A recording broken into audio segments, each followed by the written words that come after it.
Public পরীক্ষায় প্রশ্নপত্র ফাঁস ও ডিজিটাল কারসাজি ঠেকাতে আইন আরও আধুনিক করা হয়েছে।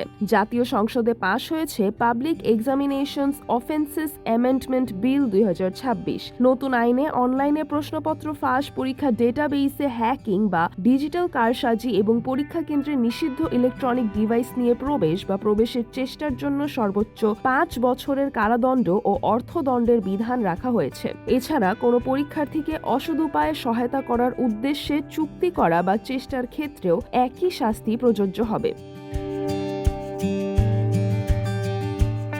নতুন আইনে উত্তরপত্রের অন্যায্য মূল্যায়ন বা ইচ্ছাকৃতভাবে অতি মূল্যায়ন কিংবা অবমূল্যায়নের জন্য সর্বোচ্চ 2 বছরের কারাদণ্ড অথবা অর্থদণ্ড রাখা হয়েছে।